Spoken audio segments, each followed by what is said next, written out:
இன்று மாலை 4:45 மணியளவில் இலங்கைக்கான அமெரிக்க தூதுவர் பட்ரிசியா அவர்கள் எமது கிளிநொச்சி மாவட்ட அரசியல் காரியாலயமான அறிவகத்திலே என்னையும் எங்களுடைய உறுப்பினர்களையும் சந்தித்திருந்தார். அதிலே நாங்கள் பல விடயங்களை அவரோடு பகிர்ந்து கொண்டோம். மிக முக்கியமாக முல்லைத்தீவு மாவட்டத்திலே கொக்குளாய், கொக்குத்தொடுவாய், கர்நாட்டுக்கேணி போன்ற பகுதிகளில் தமிழர்களுடைய மீள்குடியேற்றத்தின் பின்னர் அங்கே உருவாக்கப்பட்டிருக்கின்ற சிங்கள குடியேற்றங்கள் தொடர்பாகவும், நேற்றைய தினமும் போன வாரமும் அங்கு இதுவரை குடியேற்றப்பட்டிருக்கின்ற 80க்கும் மேற்பட்ட சிங்கள குடியேற்றங்கள் தொடர்பாகவும், வெளியோயா என்கிற பெயரிலே முல்லைத்தீவு மாவட்டத்தில் புதிதாக உருவாக்கப்பட்டிருக்கின்ற உதவி அரசாங்க அதிபர் பிரிவு தொடர்பாக, அதாவது சட்ட ரீதியற்ற முறையில் எந்த வர்த்தமானி அறிவித்தலும் இல்லாத நிலையில் பொது உள்நாட்டு அலுவலர்கள் அமைச்சினாலும் மீள்குடியேற்ற அமைச்சினாலும் ஒரு உதவி அரசாங்க அதிபர் நியமிக்கப்பட்டு அவர் முல்லைத்தீவு மாவட்டத்தினுடைய 6வது உதவி அரசு அதிபராக அங்கீகரிக்கப்பட்டு லெட்டர் அனுப்பப்பட்டிருக்கிறது. இந்த அடிப்படையில், அந்த கடிதத்தின் அடிப்படையில் அங்கு நடைபெறுகின்ற நிலப்பறிப்பு, இனங்கள், எங்களுடைய தமிழினத்தினுடைய இருப்புக்கான கேள்வி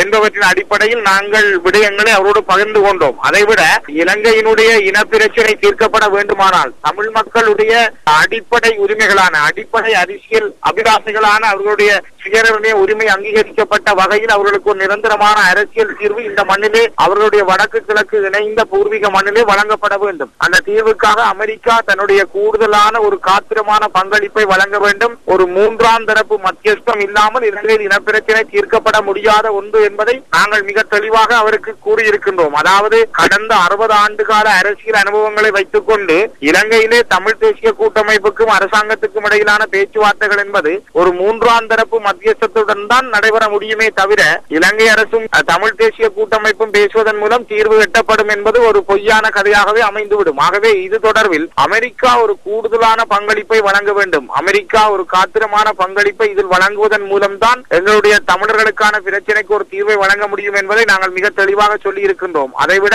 பாராளுமன்ற தெரிவு குழு என்பதும் அல்லது வேறு குழுக்களை அமைப்பது என்பதும் காலத்தை கடத்துகின்ற செயல்களாக அமையுமே தவிர இனப்பிரச்சனைக்கான ஒரு தீர்வாக அமைய மாட்டாது. இவற்றை விட கிளிநொச்சி மாவட்டத்திலே இருக்கின்ற பல நிலப்பறிப்புகள், மிக முக்கியமாக கிளிநொச்சியினுடைய நகர பகுதியிலே இருக்கின்ற பரவிப்பாஞ்சான் என்கின்ற கிராமம், அதனோடு இணைந்த 5ஆம் வாய்க்கால் பகுதியிலே 300க்கும் மேற்பட்ட தமிழ் குடும்பங்கள் இன்னும் அந்த இடத்திலே மீள்குடியேற்றம் செய்யப்படவில்லை. அது ராணுவ வலயமாக அறிவிக்கப்பட்டிருக்கின்றது. கிளிநொச்சி கந்தசுவாமி ஆலயத்தினுடைய அன்னதான மடம் இன்னும் அந்த ஆலயத்திடம் வழங்கப்படவில்லை. அதைவிட வெண்ணேரி குளத்திலே இருக்கின்ற வயோதிபர் மடம் இந்த கிளிநொச்சி மாவட்டத்தில் வயோதிபர்களை பேண முடியாத நிலையில் அங்கு ராணுவ தளம் அமைக்கப்பட்டிருக்கிறது. பூநகரி பிரதேசத்தில் இருக்கிற பூநகரி வைத்தியசாலை, பூநகரி விக்னேஸ்வரா வித்யாலயம், பூநகரி சௌதாரிமுனை அரசின தமிழ் கிழவன் பாடசாலை, முழங்காவில் கமநல சேவை நிலையம் என்பன ராணுவ தளங்களாக தொடர்ந்து பாதிக்கப்பட்டுக் கொண்டிருக்கின்றன. யுத்தம் முடிந்து 2 வருடங்கள் கடந்து விட்டன. மக்கள் மீள குடியேறி 2 வருடங்கள் ஆகிறது. ஆனால் இவை இன்னும் தமிழ் மக்களுடைய பாவனைக்கு வழங்கப்படவில்லை. ஆகவே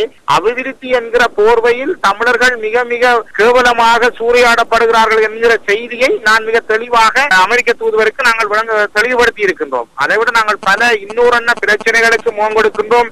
எங்களுடைய பாதுகாப்புகள், மக்களுடைய வாழ்வாதாரங்கள், மிக முக்கியமாக சிறையிலே வாடுகின்ற இளைஞர்கள், யுவதிகள், அவர்களுடைய விடுதலை தொடர்பாக பொது மன்னிப்பு வழங்கப்பட்டு அவர்களுக்கு ஒரு விரைவான விடுதலை கிடைக்க வேண்டும். ஏனெனில் கடந்த காலங்களில் அவர்கள் யுத்த சூழ்நிலைகளில் இருந்தாலும் கூட அவர்களுக்கு ஒரு மன்னிப்பு அடிப்படையில் அவருடைய குடும்பங்கள் நிம்மதியாக வாழ்வதற்கான ஒரு வழி செய்யப்பட வேண்டும். காணாமல் போனவர்கள் பலரை இயங்கி இன்றும் அதற்கான எந்த முடிவுகளும் இல்லாத நிலையில், எதுவிதமான ஒரு தகவல்களும் கிடைக்காத நிலையில் இருக்கிற இந்த சூழ்நிலைகளுக்கு ஒரு தீர்வு கிடைக்க வேண்டும். அதைவிட இந்த மண்ணிலே பல குடும்ப தலைவர்களை இழந்த பெண்கள் தங்களுடைய வாழ்க்கையை நடாத்துவதில் பல இடர்களை சந்திக்கின்றார்கள். பல படித்த இளைஞர்கள் வேலை இல்லாமல் இருக்கின்றார்கள். பல பட்டதாரிகள், வடக்கு கிழக்கிலே 12,000க்கும் மேற்பட்ட பட்டதாரிகள் வேலை இல்லாமல் இருக்கின்றார்கள். உண்மையிலே இலங்கையிலே ஏற்பட்ட இனப்பிரச்சனை என்பது கூட வேலையில்லா பிரச்சனை, அத்துமீறிய சிங்கள குடியேற்றம் போன்றவற்றின் ஊடாகத்தான் ஏற்பட்டது என்பதை அரசாங்கம் கவனத்தில் கொள்ள வேண்டும். உலகமும் இதை புரிந்து கொள்ளும். அந்த அடிப்படையில் மீண்டும் அப்படியான ஒரு பிரச்சனை இந்த மண்ணிலே ஏற்படக்கூடாது இருக்குமானால் தமிழர்களுடைய அரசியல் அபிலாசைகளை பூர்த்தி செய்யக்கூடிய வகையிலான